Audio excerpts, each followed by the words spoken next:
bonsoir à tout le monde. C'est pas par manque d'éducation que je débute par rapport à mes collègues féminines, simplement parce que la porte d'entrée dans la maladie des tumeurs cérébrales se fait habituellement par la neurochirurgie. Donc je vais introduire cet exposé par mon sens chronologique finalement, parce que les patients arrivent généralement une fois que le diagnostic a été fait par un service de neurochirurgie. Alors, vous avez dit tout à l'heure, c'est vrai que moi je suis étonné à la fois ravi de voir qu'il y a quand même du monde, parce que c'est rare, heureusement d'ailleurs, les tumeurs cérébrales. Ça représente à peu près 1% seulement des tumeurs bénignes et malignes du cerveau. Bien sûr, elle n'échappe pas à la règle, comme tous les organes, le cerveau peut donner des tumeurs bénignes et des tumeurs cancéreuses. Et puis il faut des tumeurs qui sont un petit peu entre les deux, donc on sait que le profil évolutif, même si elles sont bénignes au moment du diagnostic, peut se faire secondairement vers une transformation cancéreuse. C'est pas très différent de ce que vous avez pu entendre dans d'autres localisations, pour d'autres viscères. L'incidence en Europe, elle est d'environ 15, l'incidence c'est le nombre de nouveaux cas, 15 nouveaux cas diagnostiqués pour 100 000 habitants et par an. Ça représente en France à peu près 7 000 nouveaux cas par an. Alors, comme ça me paraît beaucoup, mais c'est vrai que par rapport à l'incidence d'autres cancers plus fréquents qui ont été traités ici, ça reste encore quand même modeste. Alors comment le diagnostic est fait? Eh bien, il y a un certain nombre de signes. Alors, je ne vais pas vous inquiéter, je mis les céphalées, les maux de tête finalement, c'est-à-dire, c'est bien avec le micro, oui. L'hypertension intracrânienne, Bernard Lebel en parlait tout à l'heure, par rapport à d'autres organes qu'il a décrits, qui connaît mieux que moi, situés un peu plus bas. Eh bien, c'est vrai que la boîte crânienne, chez l'adulte en tout cas, est inextensible. Autrement dit, si jamais un autre volume apparaît à l'intérieur, autre volume que la matière cérébrale, que le liquide cérébrospinal et que le volume sanguin, un quatrième volume, eh bien, ça peut aboutir à une hypertension intracrânienne. Alors pour le coup, ce volume, on parle de tumeur aujourd'hui, va se développer plus ou moins rapidement. Si c'est une tumeur bénigne, ça sera plutôt lent, ça peut prendre des années, 5 ans, 10 ans, 15 ans, 20 ans, avant que le diagnostic soit fait finalement. Évidemment, ce sont des tumeurs avec une évolution plus rapide comme les tumeurs cancéreuses, eh bien, elles peuvent atteindre un certain volume parfois important. Vous verrez quelques images, roses comme le poing par exemple, en quelques mois simplement. Mais étonnamment, parfois, et ça peut paraître surprenant, on peut avoir des tumeurs très volumineuses dans le cerveau sans qu'il y ait véritablement de maux de tête. Certaines situations qui font que les patients ont d'autres symptômes qui vont être révélateurs. Ça peut être éventuellement des crises d'épilepsie. Vous savez que l'épilepsie, c'est une décharge synchrone de cellules nerveuses au niveau cérébral qui peut concerner une partie du cerveau ou bien l'ensemble du cerveau. Quand c'est qu'une partie, on va parler d'épilepsie partielle. Le symptôme sera par exemple le bras par exemple, qui se met à bouger pendant quelques minutes sans que le contrôle soit possible. Ça peut être des troubles de la sensibilité, l'impression d'avoir des fourmillements dans un hémicorps pendant quelques secondes, de façon assez fugace, sans qu'il y ait de perte de connaissance. Ça peut parfois être des choses très bizarres. Ça peut être par exemple de sentir des mauvaises odeurs, ou bien d'entendre aussi des bruits ou des voix. Certains disaient que Jeanne d'Arc éventuellement pouvait avoir une épilepsie temporale, auditive. Donc beaucoup plus difficile à diagnostiquer. Quelqu'un qui dit c'est bizarre, ça sent mauvais là, puis tout le monde dit non, on ne sent pas de. Bon, une fois, 2 fois, 3 fois, au bout de 10 fois, vraiment que ça ne sent pas mauvais, là il faut un petit peu s'inquiéter quand même. Ça peut être des signes révélateurs. Et puis ce que vous connaissez de l'épilepsie, habituellement, c'est l'épilepsie dite généralisée, où là tout le cerveau va brutalement être le siège d'une décharge électrique synchrone. Et là, le patient habituellement perd connaissance, c'est assez spectaculaire, pour l'entourage, assez violent et choquant d'ailleurs. Ça dure 1 minute, 2 minutes avant que les mouvements s'arrêtent et le patient souvent se mord la langue, perd ses urines. Enfin, c'est des choses que vous avez peut-être déjà vues, avec un retour à la conscience qui se fait plus ou moins rapidement, en quelques minutes, parfois quelques heures. Et puis enfin, ça tient effectivement, comme disait Bernard Lebel, à la particularité de cet organe noble. Alors, je ne sais pas s'il est plus noble que les autres, mais enfin, en tout cas, il est un peu central. C'est un peu le chef d'orchestre de tous les autres. Eh bien, il est impliqué bien sûr dans toutes les fonctions de la vie de tous les jours, les fonctions de la vie de relation, mais des fonctions vitales également. Et ça pourrait par exemple être l'apparition, c'est mieux comme ça, l'apparition, de paralysie, notamment sur le plan de la motricité, par exemple d'un côté, droit ou gauche, qui va progressivement perdre de la force. Ça peut se faire sur quelques semaines, quelques mois. Donc là, on va assez vite au diagnostic, puisque ce sont des signes qui sont assez évidents, dont le patient va rapidement se plaindre. Ça peut être éventuellement des pertes de sensibilité, l'impression d'avoir un engourdissement progressif, mais là aussi, sur plusieurs jours, plusieurs semaines, sinon plusieurs mois. Aggravatif, ça peut être, selon la localisation, des troubles du langage, des gens qui perdent progressivement, soit sur la composante motrice du langage, c'est-à-dire la production de ce que je suis en train de faire, de vous parler, ou bien ce que vous êtes en train de faire, de m'écouter et de comprendre ce que je vous raconte. Il y a les deux aspects qui peuvent aussi être mixés. Ça peut être des atteintes plus subtiles, par exemple une baisse de l'acuité visuelle, de la vision. Ça peut être une vision double. Bon, pas tout vous remémorer parce qu'il y a des signes qui sont assez nombreux. Et puis de plus en plus, mais ça c'est vrai dans tous les domaines, ça peut être comme moi j'appelle des fortuitomes. C'est-à-dire qu'en fait le patient il n'a aucun symptôme en rapport avec sa tumeur. Il a juste, en se levant, une petite crise de vertige, et puis il s'est inquiété, et puis il va voir son médecin traitant, il dit oh, quand même, bon, c'est rien, vous inquiétez pas, puis il dit oh, quand même, vous ne pensez pas qu'il faut faire un scanner ou une IRM, bon, vous savez, vous connaissez l'histoire. Voilà, il y a une demande, et puis l'accès maintenant à l'imagerie est assez simple, et finalement, on va trouver un truc qu'on ne cherchait pas. Alors ça peut parfois avoir, on verra, des avantages, parfois ça peut être source d'inquiétude, le plus souvent, bien sûr, comme toute inquiétude, inutile. Alors, les différents types de tumeurs cérébrales, je dirais que il faut faire deux distinctions. Alors, les mots peuvent paraître un petit peu compliqués, mais vous allez comprendre. Les mots parenchyme, parenchymateuse. Le parenchyme, c'est un tissu.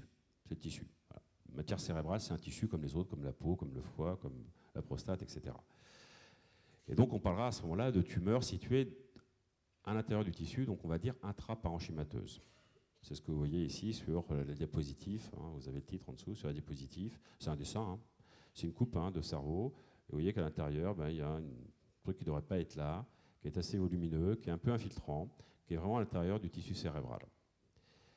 Et puis, il y a les tumeurs qui sont situées à l'intérieur du crâne, mais qui se développent non pas à partir du tissu cérébral, mais des enveloppes, des membranes dont parlait Bernard Lebel, des méninges, que l'on appelle par exemple les méningiomes. Vous voyez, ici, alors là, c'est une vue supérieure du cerveau, c'est un dessin. L'avant est ici, l'arrière est là. Ça, c'est les nerfs optiques, vous voyez, de chaque côté qui se réunissent. Et l'auteur a dessiné ici une tumeur qui est située en dehors du parenchyme cérébral, donc on dit extra-parenchymateuse, et qui s'appelle un méningiome parce qu'elle se développe à partir des membranes, des méninges qui enveloppent le cerveau. Autre exemple, par exemple, à partir des nerfs qui naissent du cerveau. Il y a un certain nombre de nerfs qui vont partir du cerveau pour des fonctions comme la motricité faciale, comme la sensibilité de la face, comme pour faire bouger les yeux, etc. Et ils peuvent donner, ces nerfs crâniens, naissance à des tumeurs. Vous voyez, bon, là, c'est une vue inférieure du cerveau, puis l'auteur a dessiné une grosse tumeur développée sur le nerf de l'équilibration. Et puis, bon, on parle de tumeur du cerveau, mais le cerveau, ça appartient au système nerveux central et c'est relié à la moelle épinière. Et c'est relié à la fois du point de vue anatomique, enfin morphologique, mais également fonctionnel. Donc il y a également des tumeurs au niveau de la moelle épinière de même nature. Certaines sont situées vraiment à l'intérieur de la moelle épinière et d'autres sont situées, comme pour les méningomes ou les neurinomes, à l'extérieur, entre la méninge et la moelle épinière. Petite question du trivial poursuite. Le cerveau, chez un adulte, ça pèse environ 1,3 kg. La moelle épinière, c'est une question du trivial poursuite, qui est située dans la moelle épinière. Quelqu'un sait le poids de la moelle épinière en moyenne chez un adulte? 30 à 35 grammes. Vous voyez, c'est gros comme un petit doigt. Il y a à peu près 15 millions de fibres nerveuses qui montent et qui descendent. Donc c'est un truc assez incroyable. Donc du coup, c'est un peu relié au volume, si vous voulez. Il y a beaucoup plus de tumeurs cérébrales que de tumeurs de la moelle épinière ou de ses enveloppes, évidemment, eu égard au volume de chacun des deux parties du système nerveux. Donc ça, cette notion-là de tumeurs localisées à l'intérieur même de tissu cérébral ou bien dans la boîte crânienne, mais plutôt à partir des méninges ou bien des nerfs qui naissent du cerveau, c'est important à considérer parce que souvent, déjà, on peut avoir une première classification. Je vais pas être catégorique, mais le plus souvent, les tumeurs qui sont extra-parenchymateuses, des neurinomes et des méningomes, sont plutôt des tumeurs bénignes, dont le traitement est plutôt chirurgical, souvent compliquées parce qu'elles sont situées sous le cerveau, c'est des techniques chirurgicales assez complexes. Les tumeurs qui sont situées à l'intérieur du parenchyme cérébral peuvent être bénignes aussi, bien sûr, mais on trouvera plus souvent des tumeurs malignes que sur les tumeurs extra-parenchymateuses. Et pour lequel les traitements sont, là, pour le coup, souvent partagés avec d'autres d'autres thérapeutiques comme la radiothérapie et la chimiothérapie. Alors, je vais vous montrer là, un certain nombre de diapositives d'imagerie cérébrale, des images simples pour que vous compreniez. Ici, c'est une IRM en coupe horizontale. Et c'était un patient qui avait fait une crise d'épilepsie. Alors on le voit peut-être mieux sur cette photo-là, finalement, qui est une séquence un petit peu différente en IRM, parce que ça apparaît vraiment brillant en blanc. C'est une tumeur donc, qui en fait est intraparenchymateuse, donc à l'intérieur du tissu cérébral. Bon, je n'ai pas mis toutes les séquences, mais c'est une tumeur bénigne, donc elles peuvent être bénignes, heureusement, à l'intérieur du cerveau. Et la vraie question, ça va être finalement, qu'est-ce qu'on fait avec cette tumeur, dont on sait éventuellement qu'elle peut, dans les années qui suivent, 5 ans, 10 ans, 15 ans plus tard après le diagnostic, pas toujours, mais parfois se transformer en tumeur cancéreuse. Donc on a peut-être envie de la traiter avant. Autant que là, c'était une crise d'épilepsie, donc ce n'était pas un diagnostic, ce n'était pas un fortuito. Et donc, il a été opéré, ce patient. Alors, vous avez l'IRM post-opératoire. Et ça, en fait, c'est une cavité. Alors, les gens disent, mais qu'est-ce qu'il y a à la place après là, qu'est-ce qu'on met En fait, c'est du liquide céphalorachidien qui va se mettre dans la cavité opératoire, qui entoure le cerveau et qui va combler cette cavité. Vous voyez, donc, la cavité. Mais vous voyez aussi que, regardez, ces mêmes patients, entre ça et ça, me disent, bah oui, mais le chirurgien n'a pas tout enlevé, là, c'est pas la même taille. Bah si, tout a été enlevé, sauf que le cerveau, ça a aussi une certaine élasticité. Donc ça comble en partie la cavité opératoire. Ça a une élasticité, puis ça a aussi une plasticité. Ça veut dire que ça peut se réparer.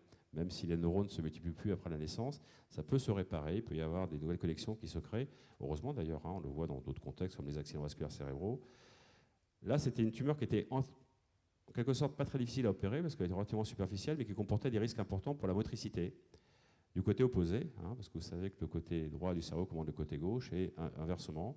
Donc il y a eu un risque opératoire, évidemment, pour le patient, qui d'ailleurs, pour le coup, a eu une paralysie post-opératoire, mais qui, fort heureusement, après quelques semaines, a totalement récupéré. Un autre exemple de tumeur à l'intérieur du cerveau, voilà, c'est une tumeur assez volumineuse, vous voyez, en région frontale, ici, du côté droit. On la voit ici, le nez est par ici pour vous localiser. Donc une tumeur assez volumineuse, dont on sent bien que par rapport à l'image que je vous ai montrée tout à l'heure, les contours paraissent un peu moins bien limités. Je ne sais pas si vous sentez la différence par rapport à l'image en blanc tout à l'heure. Vous dites, tiens, dessiner les contours de la tumeur, là, c'est moins évident. Peut-être que sur est-ce qu'il faut considérer que c'est ça? Est-ce que c'est un peu plus en arrière? Bon, c'est pas toujours très simple. Et là, c'est l'aspect post-opératoire, là aussi, qui est comblé par du liquide céphalorachidien. C'était une tumeur qui commençait à devenir cancéreuse. Pour ceux qui étaient attentifs, ça pourrait être l'IRM en quelque sorte du dessin que je vous ai montré tout à l'heure pour un méningiome. Ça, c'est un méningiome situé sous le cerveau, ce qu'on appelle la base du crâne. Vous voyez que c'est une tumeur qui est pour le coup relativement volumineuse et qui paraît bien homogène, bien dense, bien limitée. Donc on voit bien que là, les limites, c'est plutôt rassurant. Ce qui est moins rassurant, c'est la localisation et puis surtout la taille. Et qui s'était révélée là par une perte de la vision. Alors regardez bien, ça c'est l'œil du côté droit. Il faut inverser quand vous lisez les images. C'est-à-dire ça c'est son côté droit au patient et ça c'est son côté gauche. Le nez est au milieu comme d'habitude. Et donc ici c'est le nerf optique. Vous voyez qu'il est très proche du nerf optique et le patient avait une baisse d'acuité visuelle. Alors là aussi, baisse d'acuité visuelle, dans 99,99% des cas, c'est pas une tumeur cérébrale, c'est autre chose de beaucoup moins grave. Mais bon, voilà, il faut savoir y penser dans certaines circonstances. Et là, pour le coup, le traitement est plutôt chirurgical. Autre exemple de méningiome, là aussi, mais situé dans une région plus profonde du cerveau. Vous voyez, ça, c'est l'oreille du côté gauche. Et puis, ça, c'est l'os qui est en arrière de l'oreille qu'on appelle le rocher. Ça, c'était révélé par une perte d'auditif. Là, c'est proche des nerfs de l'audition. Et également des troubles de l'équilibre. Et là, c'est l'aspect après la chirurgie. Donc là aussi, la tumeur est enlevée et la cavité a été remplacée par du liquide céphalorachidien. Un autre type de tumeur bénigne qui là se développe aux dépens des nerfs. Je vous ai parlé tout à l'heure des nerfs qui naissent du cerveau. C'est le nerf de l'équilibration. Et en fait, c'est rarement des troubles d'équilibre qui sont révélateurs, c'est plutôt des troubles de l'audition, parce qu'ils sont très proches, tumeurs d'audition. Ces tumeurs, les méningomes et les neurinomes se développent de façon extrêmement lente. Alors c'est toujours difficile rétrospectivement, mais bon, on en suit quand même quelques-uns. Là, moi je dirais que pour faire une tumeur comme ça, il faut, alors je vais donner une assez large, mais entre 8 et 20 ans, quoi, quand même, probablement. Voilà, un autre exemple, là, c'est un patient qui, lui, avait des troubles de la vision, là aussi, il perdait la acuité visuelle, il a été opéré cataracte bilatérale, ça n'a pas marché. Et puis il avait aussi des grosses fatigues, enfin on ne comprenait pas très bien. Et puis finalement, ben, on lui a fait une IRM, puis on lui a trouvé une grosse tumeur développée à partir de l'hypophyse. Hein, là, c'est le haut, là, c'est le bas. L'hypophyse, c'est une petite glande qui fait à peu près la taille d'un pois chiche, qui est située à environ 8 cm en arrière de la racine du nez, sous le cerveau, et qui est le chef d'orchestre du cancer endocrinien, qui commande beaucoup de glandes périphériques. Et lorsque ça dysfonctionne, eh bien, ça peut provoquer évidemment des désordres endocriniens, hein, des hypothyroïdies, des insuffisances hormonales, etc. Et puis surtout que c'est très proche des voies visuelles et ça peut aussi provoquer des baisses, des pertes de vision ou des amputations du champ visuel. C'est des tumeurs bénignes également. Vous voyez, parfois, il y a des tumeurs qui sont énormes. Hein. On est confronté à des patients qui ont pas mal à la tête. Là, c'est un patient, ça s'était révélé plutôt par... alors, je n'en ai pas parlé dans les signes révélateurs, mais parfois, ça peut aussi être des troubles plutôt d'ordre psychiatrique, hein, comme des dépressions, par exemple. Hein. Des dépressions, mais qui vont vite devenir atypiques, parce que la dépression est malheureusement une maladie très fréquente. Dans 99% des cas, c'est lié à des causes endogènes ou exogènes qui ne sont pas de nature organique ou tumorale. Mais il y a de temps en temps, dans un service comme le mien, on a à peu près une demi-douzaine de patients par an qui sont d'abord passés par la case antidépresseurs, machin, etc. Ça n'allait pas bien, mélancolie. Et puis à un moment donné, quand vraiment le patient ne se lève plus du tout, et puis commence vraiment à se grabatériser, la famille dit bon, c'est quand même un peu bizarre, mais ça aussi, pour une dépression, c'est quand même un petit peu sévère. Et là, on fait une IRM cérébrale et on trouve cette énorme tumeur. Hein. Qui là aussi a dû se développer sur des années, c'était une tumeur bénigne. Vous voyez, enfin, c'est plus gros qu'on point quand même, hein, donc c'est pas très simple à enlever. Alors j'espère que vous n'êtes pas trop... Non, je peux passer celle-là, c'est une chirurgie. Hein. Allez, hein, pas trop d'émotion. Ben, c'est une tumeur, là c'est la chirurgie d'un méningiome, hein, qui était à la surface, donc pas très compliqué à enlever. Hein. Donc il faut ouvrir le crâne, hein, et bien sûr, alors souvent les gens ça les étonne comment on fait pour ouvrir le crâne, c'est tout bête, hein, je peux vous dire, je suis sûr qu'au bout d'une semaine vous montrerez, il y a des bricoleurs dans la salle, c'est très très simple. Hein. Moi je suis pas du tout bricoleur, hein, mais bon, il faut bien que je le fasse un petit peu pour ça, et donc voilà, on découpe, on a des scies, hein, des trépans, et puis des scies pour découper le crâne, ça c'est pas la partie la plus élégante, je dirais, de la neurochirurgie, puis après, eh bien vous voyez là, il y a vous le voyez très bien ici sur cette vue, là ça a été découpé, ce que vous voyez ici c'est la méninge, la dure mère en l'occurrence, qui a été ouverte. Et puis le méningiome qui se développe à partir de la méninge, il est collé à la méninge un petit peu comme un placenta, vous voyez. Et donc le chirurgien ici va enlever la méninge qui porte le méningiome et qui le nourrit en quelque sorte, hein, et la tumeur en même temps en le décollant progressivement donc, du parenchyme, du tissu cérébral. Vous voyez cette tumeur qui sort, qui est quand même d'un beau volume, hein, si vous regardez par rapport à la taille, aux doigts, des pinces, etc. C'est quand même... voilà. Alors ça, c'est ce qu'on a ouvert pour ouvrir le crâne, ça s'appelle un volet osseux, qui va être repositionné ensuite et refixé hein, pour fermer la boîte crânienne. Alors, parler de l'imagerie médicale, c'est vrai que ça nous a apporté énormément. Enfin, moi, ça fait 25 ans que j'ai commencé la neurochirurgie. Bon, il y avait l'IRM déjà, parce qu'on a de la chance, on a l'IRM très précocement à Rennes, mais enfin, même si les outils ont beaucoup évolué, et on les utilise grâce aux radiologues de façon quotidienne, hein, en routine, avec vraiment... Puis on a la chance à Rennes, il faut le dire, hein, d'avoir un équipement de radiologie remarquable, en particulier en neuroimagerie, hein, vraiment remarquable, qui est très envié en France et en Europe.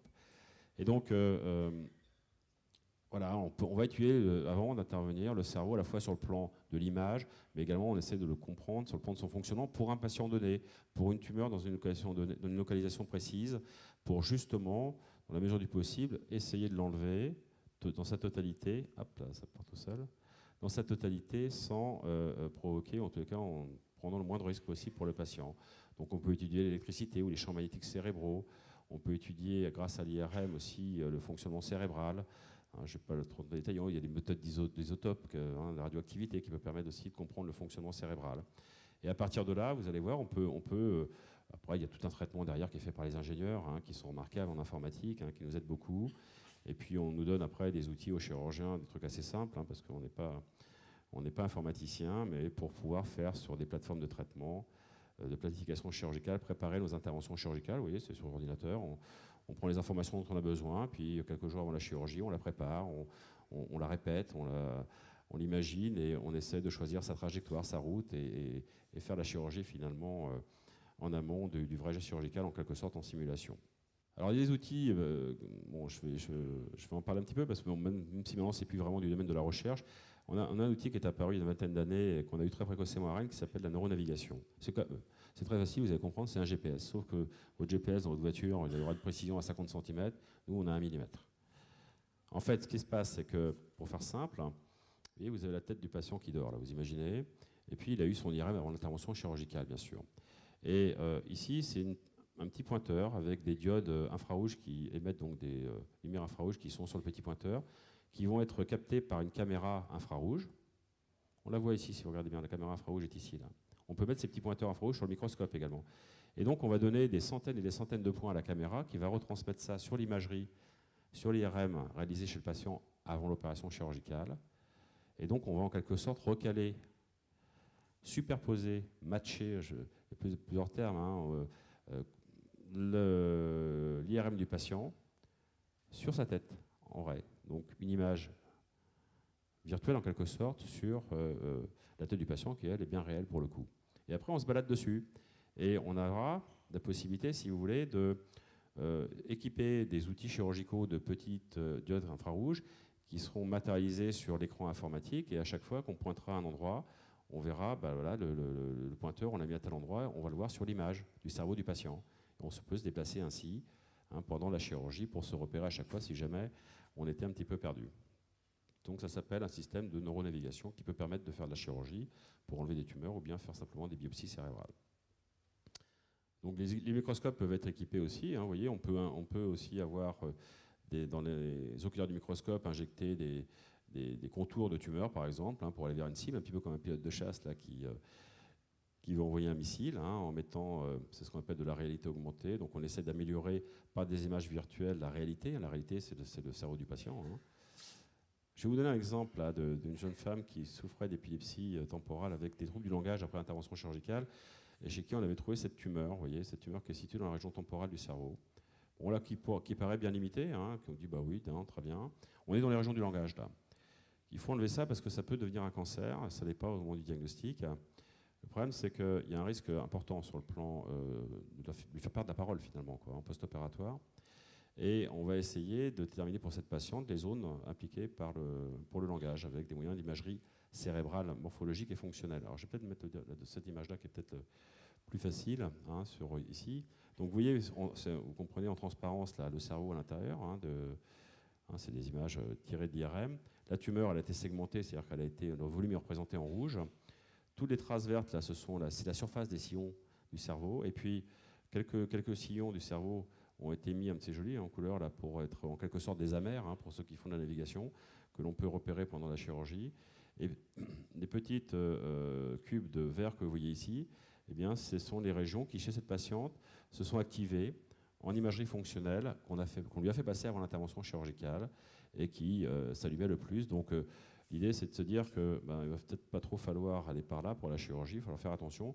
La partie la plus risquée, c'est ici, donc à la partie supérieure et antérieure de la tumeur. Deuxième problème, Bernard Lebel en parlait tout à l'heure, comment on fait pour faire la différence entre ce qui est normal et pas normal? Vous allez me dire sur l'IRM, écoutez, ça paraît clair, la tumeur elle est plutôt noire, et autour, le cerveau, le parenchyme cérébral, il est plutôt gris. Oui, sur l'IRM, vous avez raison. Sauf que dans la vraie vie, c'est pas comme ça pour ce type de tumeur qu'une tumeur bénigne. En fait, elle ressemble totalement au tissu cérébral normal. D'ailleurs, si vous voyez bien, vous voyez, les contours de la tumeur sont ici, donc ça c'est de la tumeur. Et puis ce qui est autour des contours, c'est du cerveau normal. Je ne sais pas pour vous, mais moi je ne vois pas bien la différence. Donc on est aidé là par ces outils d'informatique qui nous permettent, vous voyez, de repérer par la neuronavigation, par des plannings préopératoires de bon niveau, des contours de la tumeur pour l'enlever. Alors c'est sculpté en quelque sorte, on a des aspirateurs pour faire ça, ou des petits aspirateurs à ultrasons pour faire une cavité opératoire qui est profonde. Vous n'avez pas la profondeur de champ là, mais ça fait quasiment à 5 cm et demi à peu près en profondeur. Voilà. Bon, d'autres exemples, alors vous savez, le cerveau, c'est deux parties. Il y a l'écorce cérébrale et puis il y a les fibres blanches qui connectent les neurones entre eux. Et c'est vrai que, alors je n'ai pas dit, c'est pas les neurones qui donnent les tumeurs le plus souvent, c'est les cellules de soutien qui nourrissent les neurones. C'est très rare que les neurones donnent des tumeurs, ou bien la méninge autour. Eh bien, cette matière blanche qui sont les fils électriques, les milliards de fils électriques qui sont connectés entre eux, les neurones, quand vous êtes à l'intérieur, vous ne pouvez pas les voir. Ils sont là, c'est un peu comme, je vais prendre un exemple, pas vous dégoûter pour ceux qui aiment bien le yaourt, mais c'est un peu comme du yaourt à la vanille, si vous voulez. On est là-dedans, autant le cortex, on a des repères, autant dans la substance blanche, c'est beaucoup plus compliqué. Donc là aussi, les radiologues, les imageurs ont réussi, grâce à des travaux de recherche extrêmement intéressants, à nous mettre en œuvre les fibres, mettre en en évidence les fibres vous voyez, qui encorbeillent ici une tumeur. C'est une tumeur, ça. Et on voit que les fibres sont vraiment autour, refoulées par la tumeur. C'est pas trop infiltrant, donc pour le coup, on dit on peut y aller là, parce qu'il n'y a a priori pas d'infiltration, il n'y a pas de fibre à l'intérieur de la tumeur. Alors je fais une petite réserve quand même, parce que ce que je vous ai montré, vous allez dire ouais, c'est joli, c'est pas mal, etc. Oui, c'est bien, mais à mon avis, on est encore tout début de tout ça. Hein. Ce sont des images qu'il faut aussi savoir critiquer, ne pas prendre vraiment à la lettre, hein, parce qu'il y a quand même encore beaucoup de choses qu'on ne comprend pas et qu'on ne sait pas. On peut utiliser aussi pendant l'intervention chirurgicale des outils que vous connaissez hein, pour opérer des tumeurs. Bah, c'est par exemple l'échographie. On a des échographes hein, pendant la chirurgie. Puis comme moi, je suis complètement nul en échographie, je ne sais pas lire les images d'échographie, eh bien, nos ingénieurs ont mis au point des algorithmes qui permettent de transformer une image d'échographie que vous voyez ici en une image IRM que vous voyez là, en temps quasiment réel. Hein, ça, c'est des travaux de recherche qui ont été menés à Rennes, à lire avec les équipes de Beaulieu. On a des grosses pointures hein, qui sortent des meilleures écoles d'ingénieurs de France et qui sont dans la recherche biomédicale avec nous. D'ailleurs, ils sont en salle, hein, c'est eux qui sont là, c'est chez nous, ça, ici. Hein. Ils viennent avec nous, puis ils regardent, et puis on essaie d'améliorer les trucs au fur et à mesure. Ben ça, je sais lire, mais ça, je ne sais pas lire. Voilà, et puis je termine. C'est la dernière diapositive que j'aurais pu mettre en premier, finalement, mais vous avez compris, le but de l'intervention chirurgicale, finalement, lorsqu'on l'a fait, c'est atteindre la cible, le plus souvent la tumeur que l'on veut enlever. C'est l'enlever dans sa totalité si l'on peut. Sinon, on peut faire le choix d'une biopsie, en prendre simplement une partie, pour après discuter d'autres traitements qui vont vous être exposés par Isabelle de Couillard et Elodie Voléon, parce qu'il va falloir analyser, bien sûr, le tissu cérébral. Il n'y a pas que la dichotomie bénin-malin, c'est bien sûr plus complexe que ça, comme pour tous les cancers, pour faire après éventuellement des radiothérapies ou des chimiothérapies en particulier ciblées, et faire tout ça en essayant, dans la mesure du possible, hein, de préserver les régions fonctionnelles pour éviter de provoquer des séquelles.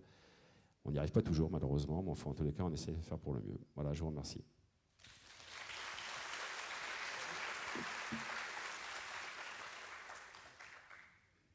Donc, je vais poursuivre après Xavier, puisqu'on a choisi de parler un peu dans l'ordre de prise en charge des tumeurs cérébrales. Hein. Comme vous l'avez compris, quand les patients arrivent avec un symptôme, en général, ils sont d'abord adressés au neurochirurgien, puisque la première étape dans le diagnostic des tumeurs cérébrales, c'est bien d'essayer de faire un diagnostic et de savoir si la tumeur est opérable et dans quelles conditions.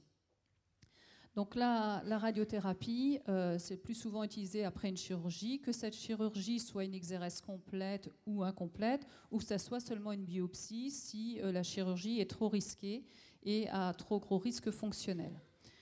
La radiothérapie, elle peut aussi être associée au traitement de chimiothérapie dans certaines indications, en particulier pour des tumeurs gliales ou des tumeurs cancéreuses, essentiellement. Mais comme vous dira Elodie Voléon qui parle après, on peut aussi utiliser de temps en temps des chimiothérapies dans des tumeurs qui sont encore des tumeurs de bas grade. L'objectif de la radiothérapie, la plupart du temps, c'est d'essayer de supprimer ces cellules tumorales, et on essaye de les supprimer non pas comme le chirurgien en les enlevant du cerveau ou du système nerveux où elles sont situées, mais en agissant sur l'ADN des cellules. Et donc, ce qui explique que si on a une tumeur en place, on peut avoir de façon séquelaire une image qui va persister sur l'IRM, puisque nous, on ne va pas avoir une action d'enlever comme le chirurgien.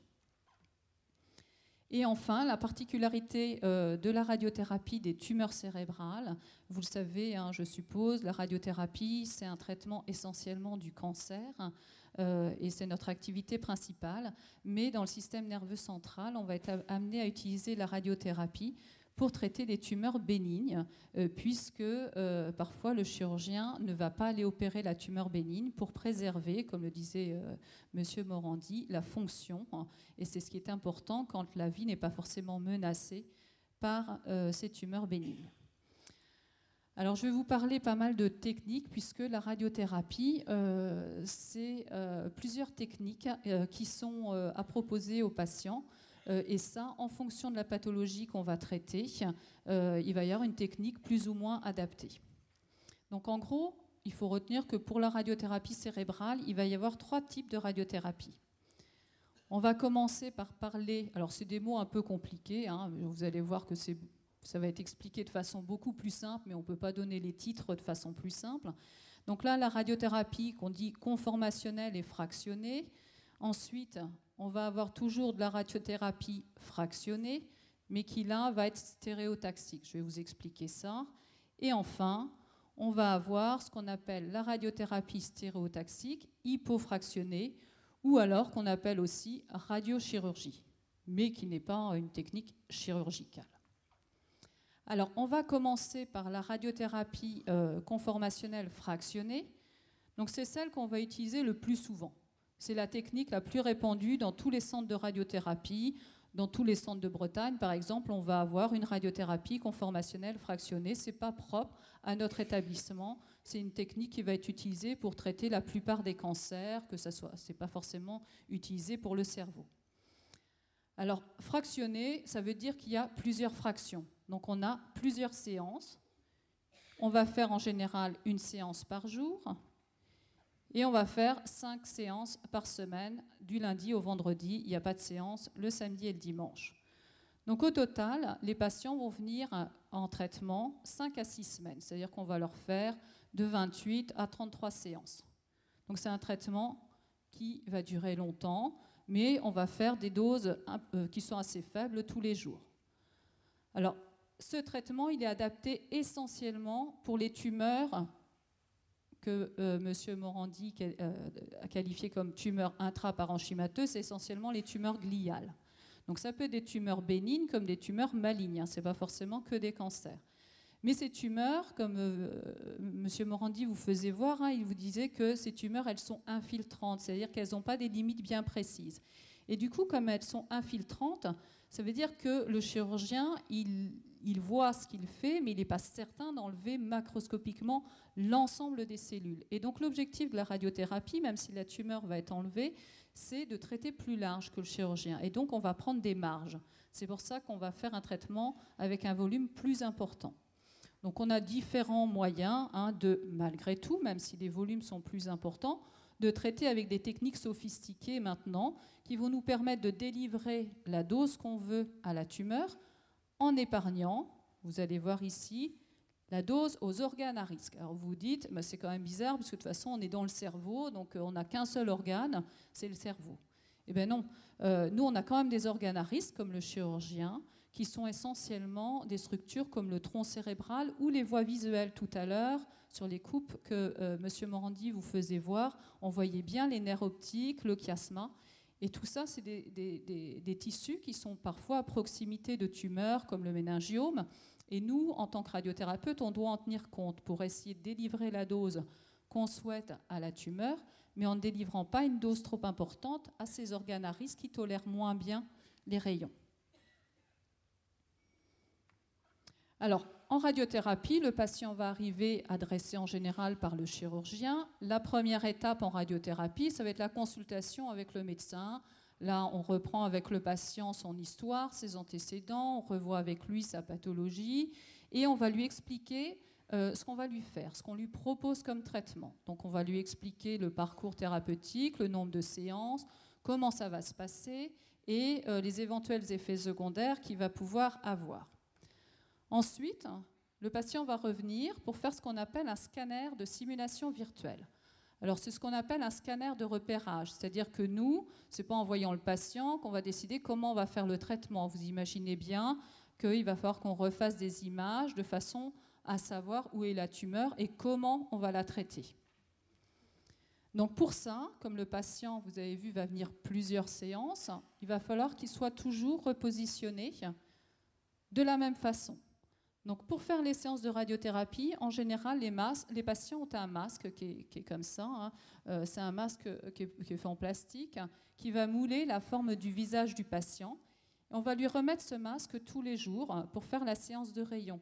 Ça nous permet d'être certain que le patient est toujours dans la même position et c'est sur ce masque qu'on va noter nos repères pour réaliser le traitement. Bien sûr, comme on a la chance d'avoir accès à une imagerie sophistiquée, on va faire une IRM, ou alors le patient a déjà son IRM. Et cette IRM, on va la fusionner avec l'imagerie scanner qu'on a réalisée dans la position de traitement. Donc ici, vous voyez en un peu plus foncé, là, c'est l'imagerie IRM. En dessous, le petit carré, c'est l'imagerie scanner. C'est deux images qu'on a superposées.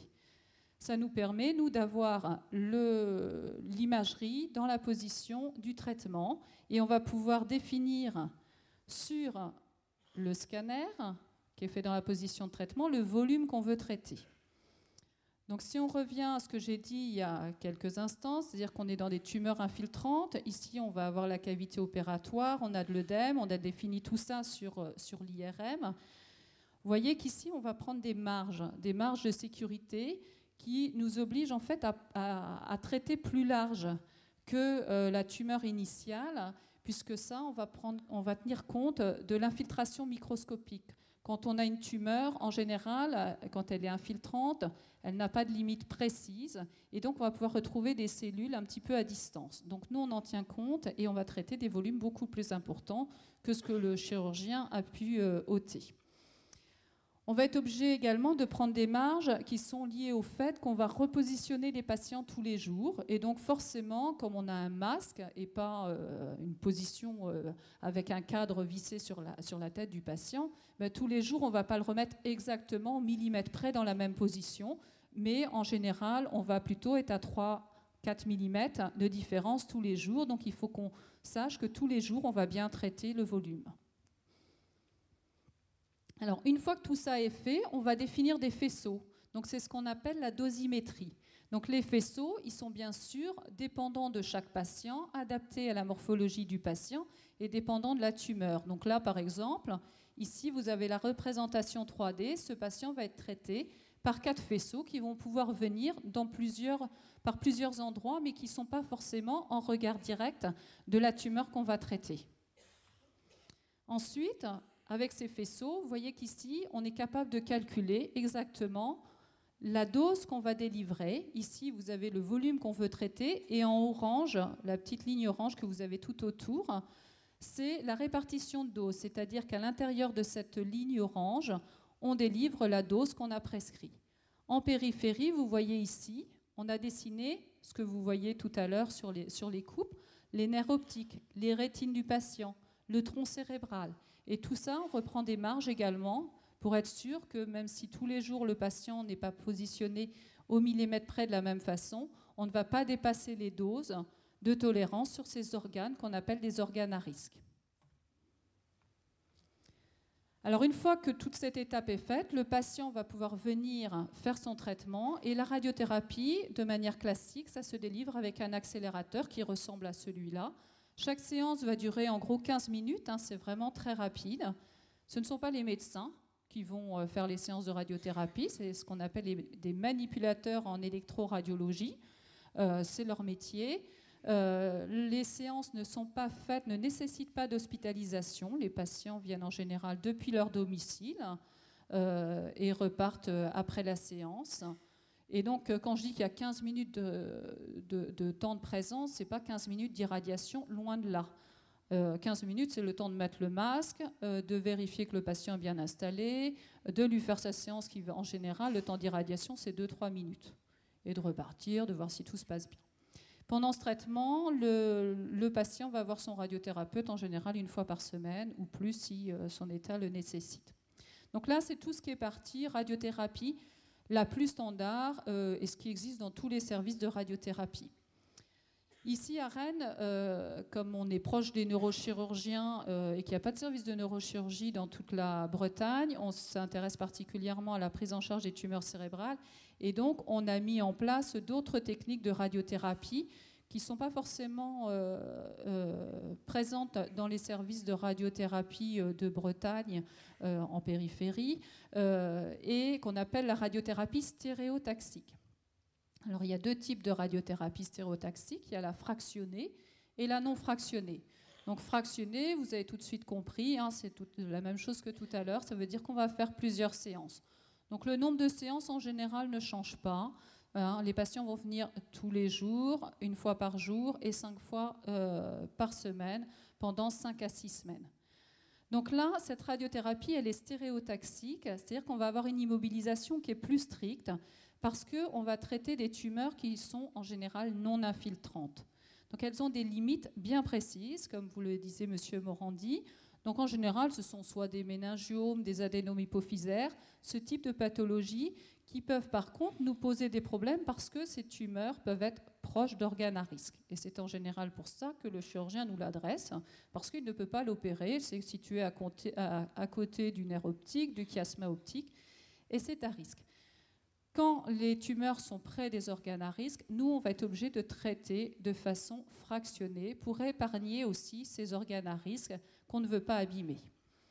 Donc là, on va avoir une immobilisation qui est plus stricte. Vous allez voir, ça, c'est le masque qu'on va mettre pour ces patients-là, qu'on va traiter par radiothérapie stéréotaxique fractionnée.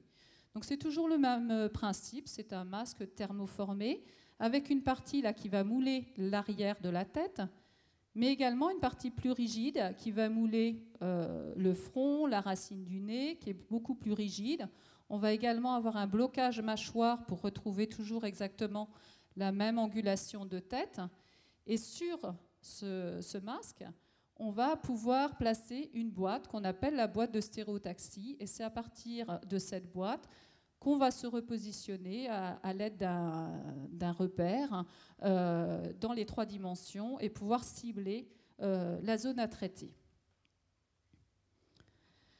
Alors bien entendu, comme pour la radiothérapie conformationnelle, il y a l'étape de dosimétrie qui va nous permettre de traiter de façon bien ciblée. On va pouvoir utiliser là, tout à l'heure je vous ai fait voir en vue 3 dimensions que le patient était traité avec 4 faisceaux. Là, vous avez ici, sur cette représentation, en fait, des arcs de traitement. C'est-à-dire que l'appareil de traitement, il va tourner autour de la tête du patient et on va faire plusieurs faisceaux. Donc, en fait, on a une multitude de faisceaux qui vont se rejoindre à l'endroit qu'on veut traiter, ce qui permet d'avoir un traitement encore plus précis. Pour les séances, bien forcément, on va remettre le système de repositionnement et la boîte de stéréotaxie. Le patient, pour lui, ce n'est pas plus désagréable que d'avoir un masque, puisque la boîte, elle n'est pas juste au contact de ses yeux, hein, il a de l'espace comme quand il a un masque. En général, les patients, avec le masque, ça vous paraît peut-être un petit peu difficile de voir ce masque et la tête immobilisée. Souvent, les patients disent que ce n'est pas plus difficile que d'avoir une IRM, hein, puisque les IRM, en général, les patients sont dans un espace assez confiné. Ce n'est pas toujours très facile à tolérer.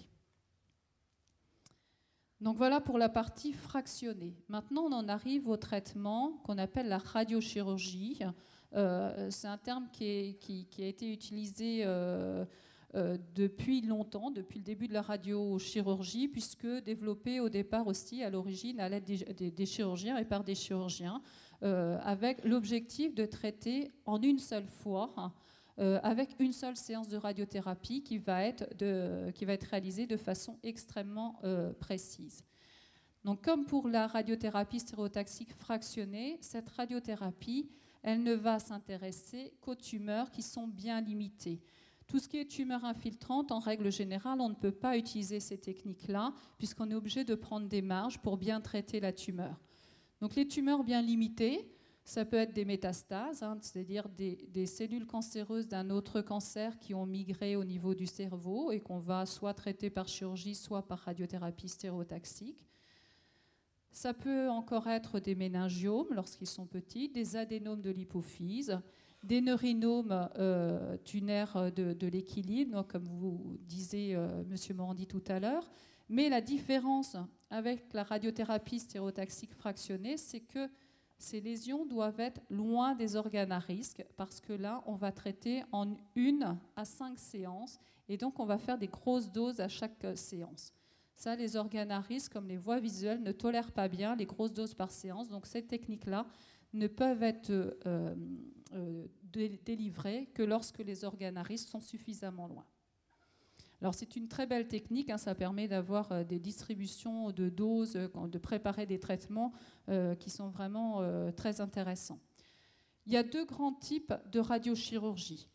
Il y a la radiochirurgie avec laquelle on va faire un repositionnement stéréotaxique où on va immobiliser le patient avec un cadre invasif que vous voyez là. Vous voyez là, la patiente a eu un cadre posé sur son crâne, au bloc opératoire en général le matin par le chirurgien, c'est-à-dire qu'il va faire une petite anesthésie locale et il va mettre des vis dans la boîte crânienne de façon à fixer un cadre qui va être solidaire du patient.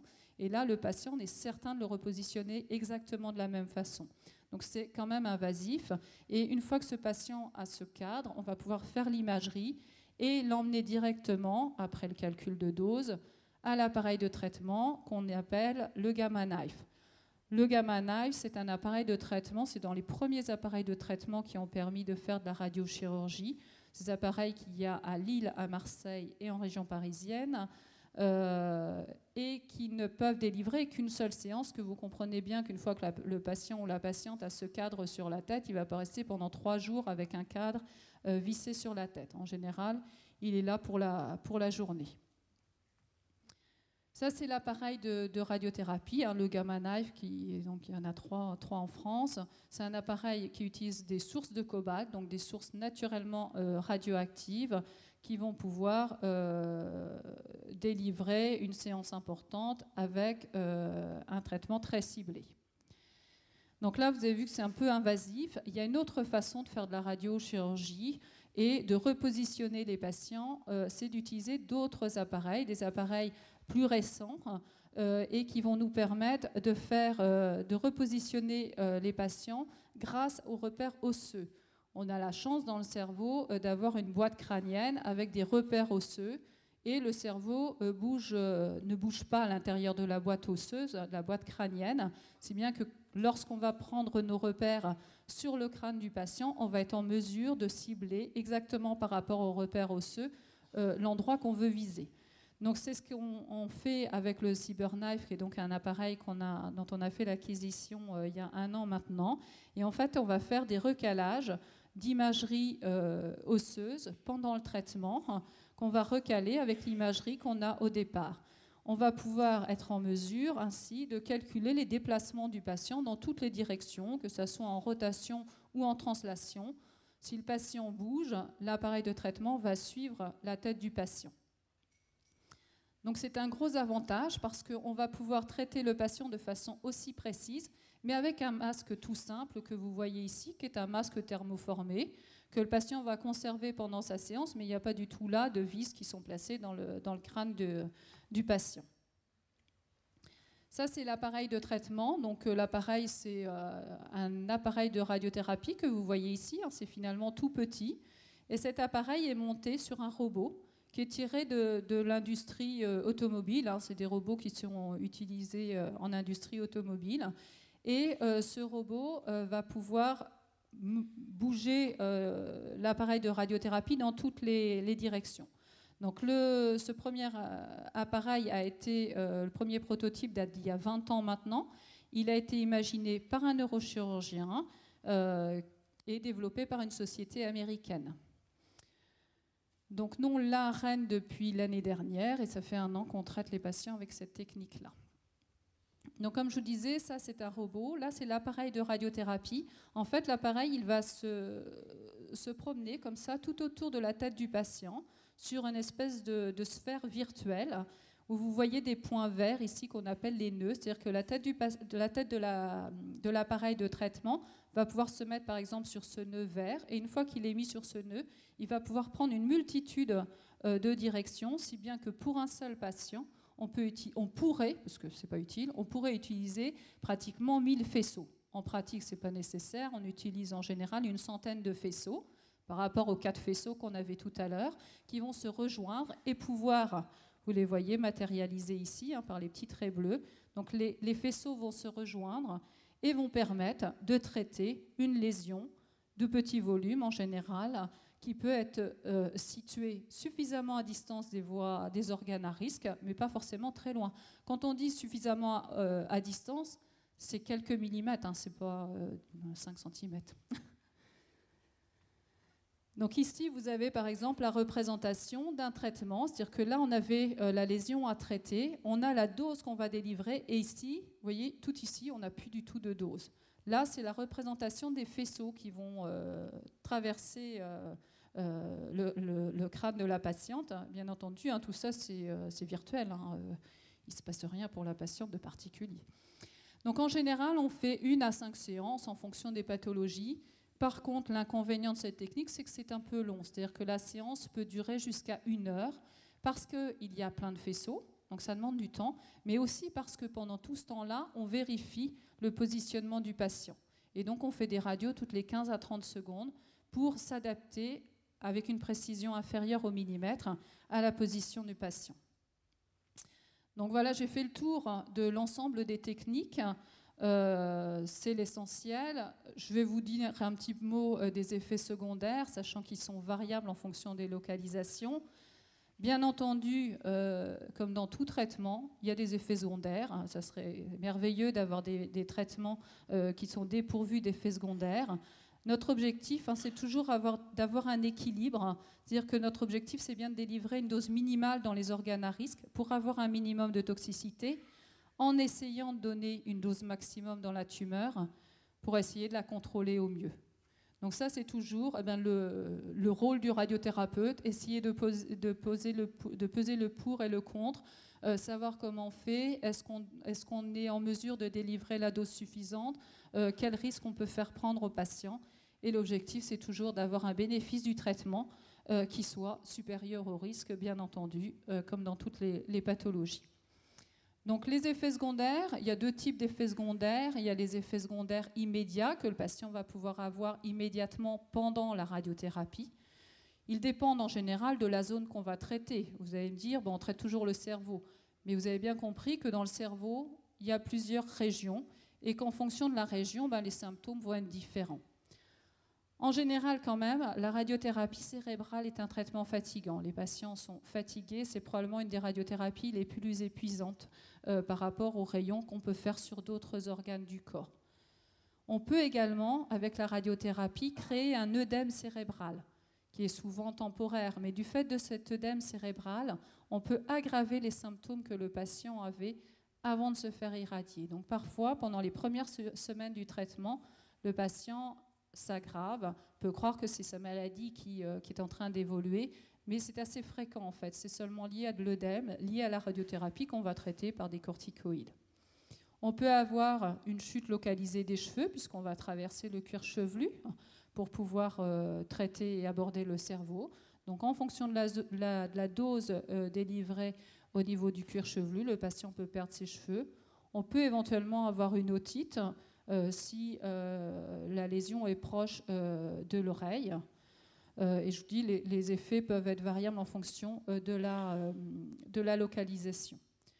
À long terme, c'est pareil, c'est difficile de faire un résumé des troubles qu'on peut avoir. Classiquement, les troubles qu'on peut avoir après une irradiation cérébrale, ce sont des troubles de la mémoire et de la concentration.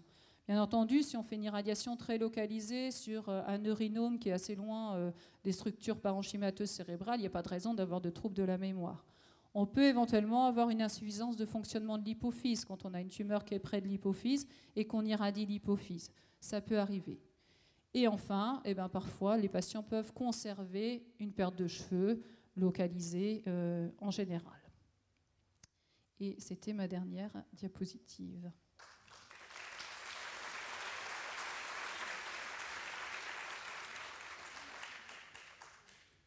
Donc, je vais finir les présentations par les traitements médicaux des patients qui ont des tumeurs cérébrales. Donc, voici le plan que je vais suivre. On va parler des traitements tout d'abord pour calmer les symptômes. Après, quelques mots sur la chimiothérapie et quelques indications sur l'action, les effets secondaires de cette chimiothérapie.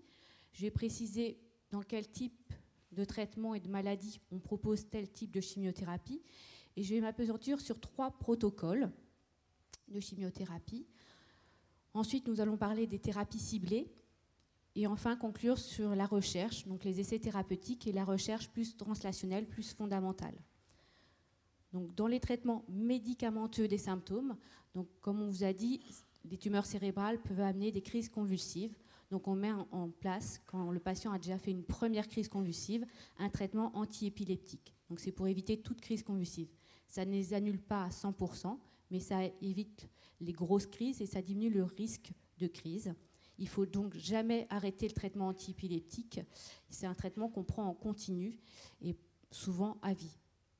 Les effets secondaires des traitements antiépileptiques maintenant dépendent de toutes les molécules. Il y a une vingtaine de molécules à disposition, donc je ne voulais pas faire catalogue.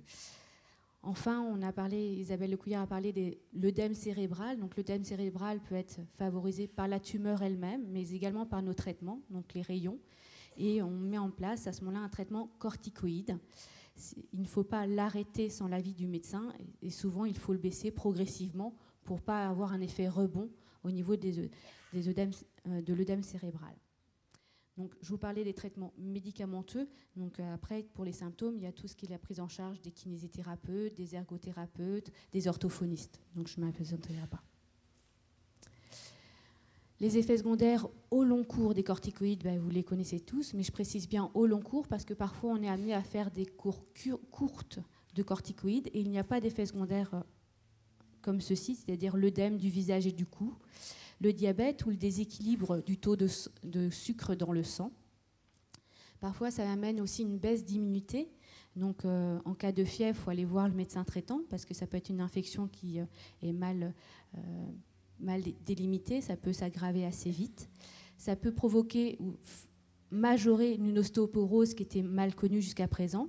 Donc, il ne faut pas hésiter à mettre une supplémentation en vitamine D et en calcium.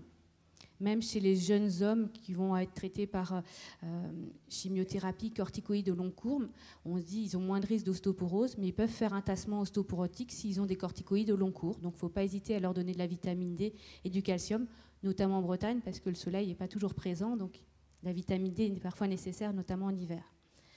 Les corticoïdes, quand ils sont pris au long cours, peuvent donner aussi une certaine irritabilité, une certaine agressivité des patients.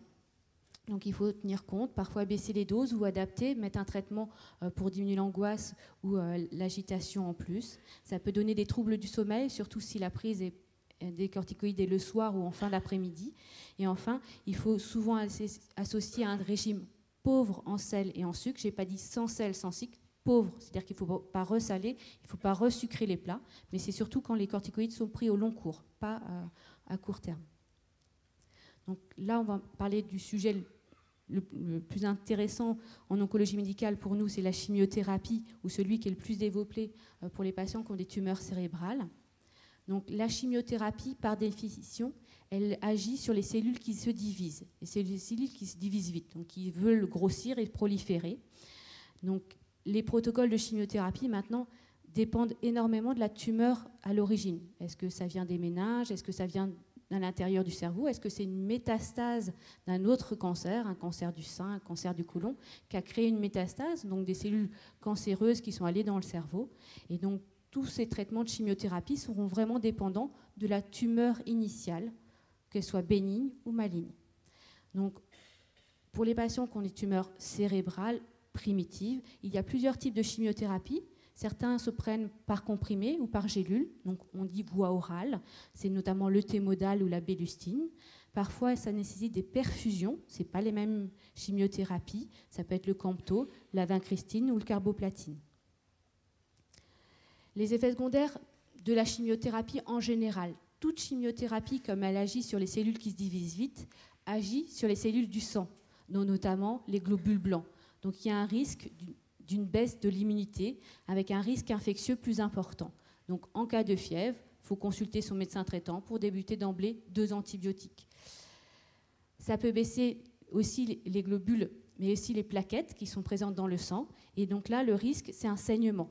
Et on transfuse les patients qui ont des tumeurs cérébrales quand les plaquettes sont inférieures à 30 000.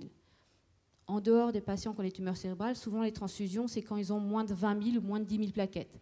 Mais là, comme les patients ont des tumeurs cérébrales à risque de saignement plus important au niveau de la tête, dès qu'il y a moins de 30 000 plaquettes, on transfuse.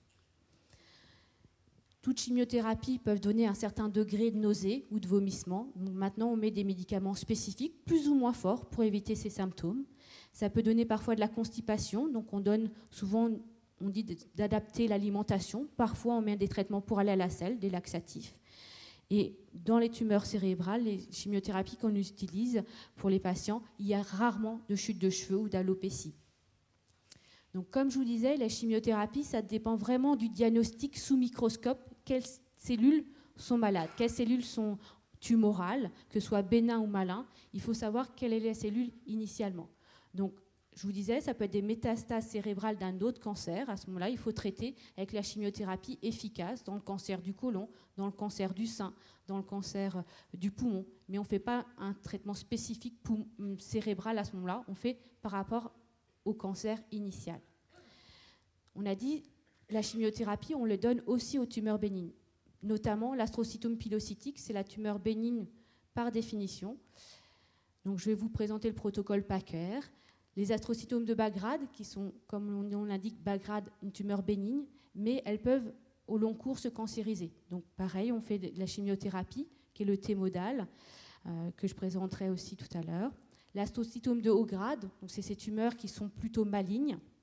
Là, on associe la radiothérapie et la chimiothérapie. C'est le protocole Stupp que je vais également détailler. Et on en a parlé, Monsieur Morandi, vous avez montré des images d'oligodendrogliome. C'est une tumeur un peu particulière, aussi du tissu de soutien. C'est le tissu qui soutient les neurones au niveau cérébral et qui peut développer des tumeurs. Et donc là, il y a des essais qui datent de plus de 20 ans, mais qui ont donné les résultats que maintenant, qui montrent qu'une chimiothérapie particulière, le PCV, est efficace et améliore la qualité de vie des patients et la survie des patients. Et enfin, les tumeurs qui dépendent des méninges, donc les méningiomes, on va avoir un essai bientôt européen qui va ouvrir au centre Eugène Marquis avec d'autres villes en France pour tester certaines chimiothérapies, notamment le Lyon-Délis, qui est connu pour d'autres pathologies. Donc c'est principalement ces tumeurs-là que je vais vous présenter pour la chimiothérapie, parce que d'autres tumeurs, on n'utilise pas forcément de chimiothérapie, c'est les chirurgiens et les radiothérapeutes qui traitent les patients. Donc le protocole Packer, donc c'est un peu compliqué comme je vous disais, pour les tumeurs complètement bénignes, la plupart du temps c'est les enfants qui sont malades avec ces astrocytomes pilocytiques. Donc c'est une chimiothérapie qui a été basée sur le protocole des enfants. Donc comme vous le savez, pour les enfants, la chimiothérapie elle est assez bien tolérée chez les enfants, mais il faut que ce soit des toutes petites doses, mais répétées dans le temps. Donc c'est pour ça que le protocole Packer, au début, c'est toutes les semaines il y a de la chimiothérapie. Après, c'est espacé toutes les 3 semaines. Mais vous voyez, il y a 79 semaines, donc plus d'1 an de traitement. Parce que chez les enfants, il faut mieux des petites doses, mais sur une plus longue durée. Comme ces tumeurs-là, c'est plus chez l'enfant ou le jeune adulte, donc vers l'âge de 15, 20, 25 ans. C'est pour ça que le protocole, c'est celui qui est adapté chez les enfants. Les effets secondaires, ça donne peu de chute de cheveux, comme je vous disais tout à l'heure. Il y a quelques nausées, donc on met des traitements spécifiques pour éviter les nausées, le Zofren, quelque chose d'un peu plus faible, le Primpéran. Ça peut donner de la constipation, donc on donne systématiquement des laxatifs pour éviter toute constipation et les complications, les hémorroïdes, les douleurs. Ça peut donner des toxicités au niveau du foie, donc on surveille la prise de sang régulièrement pour voir le foie s'il n'est pas perturbé. Ça peut donner au fur et à mesure du temps, parce que là, chez l'adulte, la surface corporelle est plus importante que celle d'un enfant. Donc au bout de plusieurs semaines, parfois les patients ont des picotements au bout des doigts, au bout des pieds. Et donc il faut faire attention, parce que d'une part, il faut baisser la dose, ou parfois arrêter le produit. Et ça peut donner, comme toute chimiothérapie, je vous avais dit, des toxicités au niveau hématologique, donc avec un risque infectieux. Il faut les mettre sous antibiotiques ou il faut transfuser en plaquettes si elles baissent trop. Le deuxième protocole, et c'est celui qui est le plus utilisé actuellement, c'est le protocole Stupp. Pourquoi Stupp? C'est le nom de l'auteur qui a publié l'essai. Et en fin de compte, c'est pour les tumeurs de haut grade. Donc on mélange la radiothérapie à la chimiothérapie. Donc la plupart du temps, ils ont été opérés, si possible une exérèse complète. On a enlevé toute la tumeur. Et après, ils commencent les rayons pendant 42 jours la plupart du temps, 6 semaines. Et du premier au dernier jour de rayon, ils ont de la chimiothérapie à prendre tous les jours. C'est une petite dose, mais tous les jours. Ils ont 1 mois sans rien. Ils récupèrent, parce que souvent là, il y a de l'œdème cérébral, donc il faut remettre les corticoïdes parce qu'ils sont un peu nauséeux. Et on reprend cette même chimiothérapie, donc qui est le T-modal, je vous disais, c'est des gélules qu'on prend, il faut être à jeun 2 heures avant et 2 heures après la plupart du temps. Donc moi, quand je les vois souvent quand les rayons sont finis. Et là, ça se prend que 5 jours par mois, et pas en continu comme les 6 semaines avant. Et on fait 6 mois, voire 12 mois, s'il y a encore de la maladie, pour essayer de contrôler au maximum les choses. C'est décomprimé, c'est assez bien toléré. Ça ne donne pas de chute de cheveux. Quand il y a une chute de cheveux, elle est plus liée à la radiothérapie et au faisceau. Donc ça repousse tout doucement sous T-modal la plupart du temps. Ça peut donner quelques nausées et de vomissements. Donc comme c'est des comprimés avalés, il faut éviter qu'ils les vomissent. Donc là, on donne quelque chose en systématique pour éviter toute nausée. Ça peut donner des allergies au niveau cutané, donc des grattages, des rougeurs. Donc on donne des traitements contre les allergies, des antihistaminiques. Ça peut donner des effets secondaires au niveau du foie, donc pareil, une prise de sang régulièrement. La plupart du temps, c'est plutôt les traitements associés, donc les traitements anti-épileptiques qui favorisent les effets secondaires au niveau du foie, mais il faut surveiller. Et comme toute chimiothérapie, donc les risques infectieux. Et là, notamment, pendant les rayons, on donne du Bactrim forte, c'est un antibiotique en prévention, parce que comme ils vont avoir un traitement là au long cours pendant 6 semaines, il y a un risque de surinfection au niveau des poumons, ce qu'on appelait la pneumocystose. Donc on donne 3 fois par semaine un comprimé à prendre. On le poursuit au-delà quand les lymphocytes sont toujours bas. Dans le cas du protocole, comme la première dose, après les rayons, est plus faible pour voir un petit peu comment tolèrent les gens, on fait une prise de sang par semaine. La deuxième dose, on l'augmente. Et si tout va bien, on garde cette dose-là. Donc ils ont des prises de sang une fois par semaine pendant les rayons et pendant les 2 premiers mois de chimiothérapie. Puis après, c'est une fois par semaine avant de commencer les nouveaux 5 jours de chimiothérapie. Et enfin, le dernier protocole de chimiothérapie utilisé, ça s'appelle le PCV. Donc on l'utilise pour les tumeurs oligodendrogliomes qui sont de bas grade ou de grade, donc plutôt bénin ou plutôt malin. Là, c'est plus compliqué parce que c'est trois traitements différents. Donc, le premier jour, il y a un traitement de bélustine, c'est des comprimés à prendre en une fois, 4 à 5 gélules. Au bout de 8 jours, ils viennent en hôpital de jour pour une perfusion d'Ocova. Donc, ça dure quelques minutes, mais c'est en perfusion. Après, à la maison, ils vont prendre 14 jours de Natulan. C'est à nouveau des comprimés. Une semaine de pause où il n'y a rien, pas de traitement. Ils reviennent en hôpital le jour pour faire à nouveau une perfusion. Et après, il y a 15 jours tranquilles. Et là, tout ça, donc ces 6 semaines, ça forme un cycle. Et souvent, on en fait 6. Les effets secondaires, à nouveau, peu de chute de cheveux, quelques nausées. Donc, quand il y a des médicaments en comprimé, il faut bien qu'ils les prennent. Donc, on met quelque chose de fort, le Zofren. Quand sinon, c'est quelques nausées lors des perfusions, c'est juste du Primpéran, ça suffit. Ça peut donner aussi de la constipation, donc il faut vraiment que les gens soient sous laxatif pour ne pas bloquer la constipation, parce que là, il y a 14 jours de traitement, il ne faut pas que ça constipe dès le premier jour, sinon ça sera plus compliqué encore pendant les 14 jours. Les effets secondaires au niveau du foie, donc toujours des prises de sang. À nouveau, les petits picotements au bout des doigts, au bout des pieds, qui peut être cumulatif, donc on demande à chaque fois si le patient en a, pour vérifier et adapter les traitements, les doses, s'il y a besoin de baisser. Et les effets secondaires au niveau des risques infectieux. Ça, c'est clair.